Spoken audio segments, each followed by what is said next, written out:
to get started and talk about Fourier analysis. So specifically in lecture 6, we're going to be talking about continuous Fourier transform, or CFT, and frequency spectrum analysis. So we are going to be getting into a lot of, basically into the weeds of Fourier analysis. So hopefully you've seen this previously in another course, but if you haven't, don't worry about it. It usually takes multiple times in order to kind of really fully appreciate kind of Fourier analysis, and hopefully this course is the one where it starts to click. But we are going to be getting into the weeds into a lot of math. So continuous Fourier transform, discrete Fourier transform, so DFT.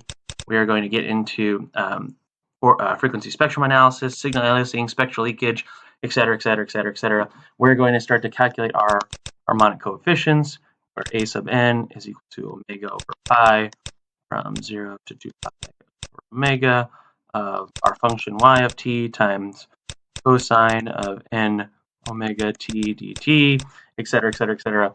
But we want to kind of appreciate, before we get into kind of the math here and calculating our harmonic coefficients a sub n, b sub n, plugging them into our full Fourier series expression. So representing it as this infinite sum equals over 2, not 2, plus this kind of infinite sum equals 1 to infinity of a sub n cosine of n omega t plus e sub n sine n omega t.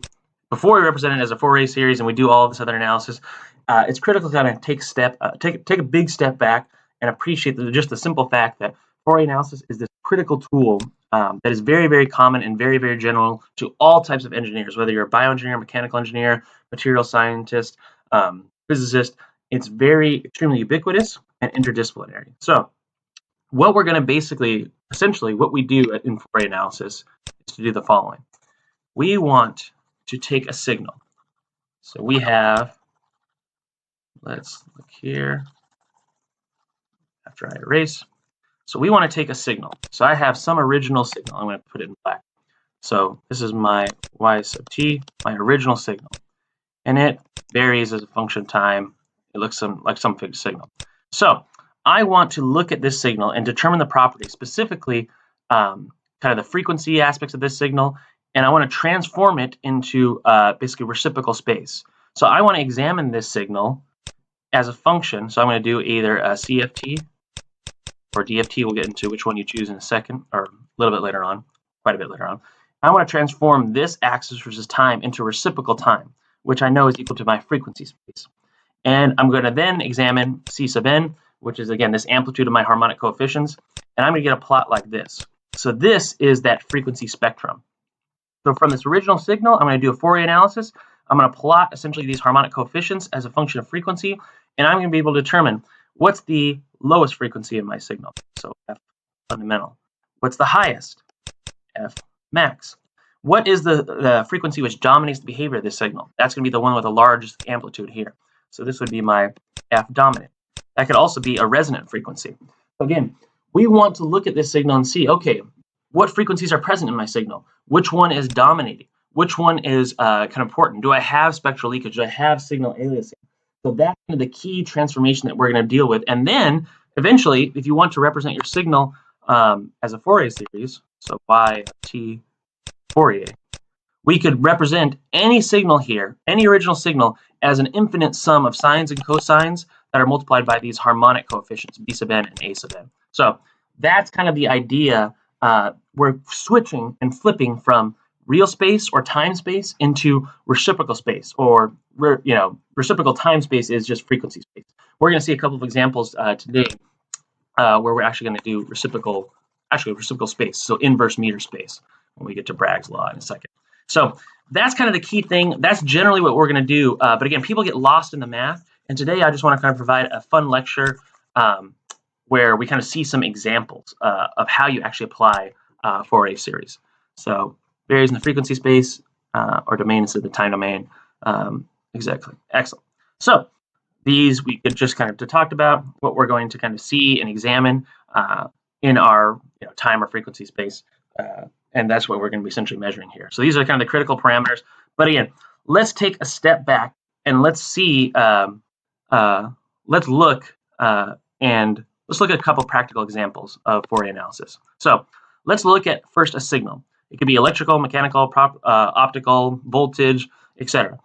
We're going to take this signal, the one below right here. So this is my original signal. Here's another signal as well. I am going to perform, again, my Fourier analysis right here, and the amplitude of C sub n.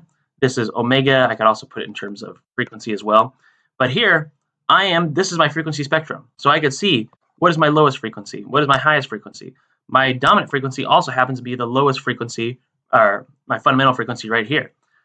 You can see, again, these frequency spectrums change depending on the signal. So here, there's a higher frequency dominating. So we have our maximum frequency is also our dominant frequency right here. So this is a very, very general, we just kind of talked about it, transforming basically any signal that you obtain into this kind of frequency space, or this inverse time space, if you want to think about it.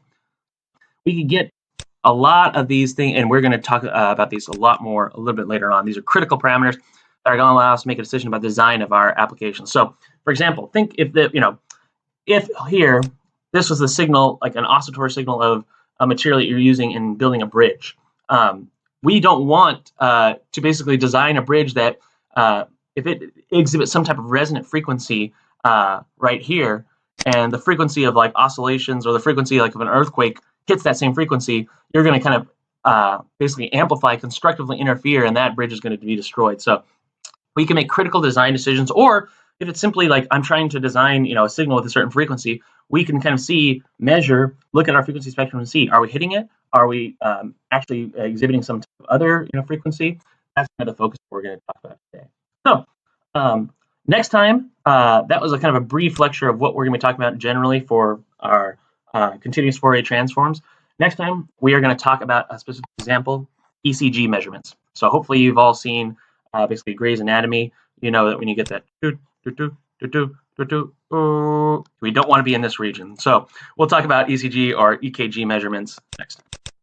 All right, thanks, and I'll see you all in a bit. Have a good one. Bye.